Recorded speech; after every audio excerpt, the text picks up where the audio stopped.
ఏ బ్యాంకుల ద్వారా ఇప్పుడు మనం హిందూజావ టాటా క్యాపిటల్ సార్ మనపురం డిపిడిసి సుందర ఫైనాన్స్ సార్ అన్ని బ్యాంకులు పక్కకి పైసలు ఇస్తాను సార్. ఏం loan sir? Home loan sir. Home loans, housing loans, take home loans, vehicle loans sir. వాళ్ళ దగ్గర తీసుకుంటారా? మన దగ్గర సివిల్ ఇష్యూ ఉన్న వాళ్ళు ప్రాబ్లం మన దగ్గరకు వస్తారు సార్. మన దగ్గర మనకి 5,000 రూపాయలు లాయక్ ఇస్తారు సార్.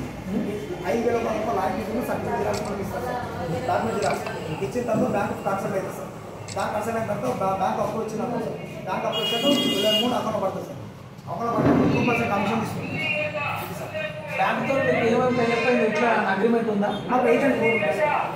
అదే అగ్రిమెంట్ ఏమైనా కోడ్ ఉంటుంది సార్. కోడ్ ఉందా? ఆటో మీద కోడ్ ఉంటుంది సార్. ప్రతి బ్యాంకు ఉందా? ఉందా సార్. ఏమేమి బ్యాంకులకు ఉన్నాయి వస్తే మన బ్యాంకులలో వెరిఫై చేయాలి. మాకు ఎక్కువ Hinduja sir. Hinduja housing finance sir. కన్నా బ్రాంచ్ ఇక్కడ మా ఫ్రెండ్ ఉంటారు.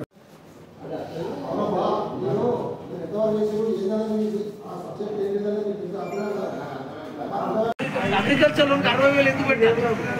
ఏ బ్యాంకు పెట్టినా? ఏ బ్యాంకు అప్లై చేసి? అంజర్పుత్ర కంపెనీకి వచ్చేది సార్. అంజర్పుత్ర నుంచి వాళ్ళకి ఎవరు లోన్ ఇచ్చేది? మీరు లోన్ ఇచ్చేస్తారండి. ఇట్లా లోన్ ఇచ్చేస్తారంటే మరి ఎక్కడ అప్లై చేసి? దొంగలను ఏ కలెక్టర్ ఆఫీస్లో లోన్ ఇస్తారా? ఏం లైసెన్స్?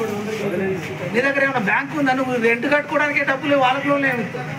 అలాగే పైసలు ఇంతమంది దగ్గర పైసలు వసూలు చేసి లోన్ ఇస్తారు ఎవడ? లోన్ అంటే రూపాయి తీసుకోకుండా ఇస్తారు కదా.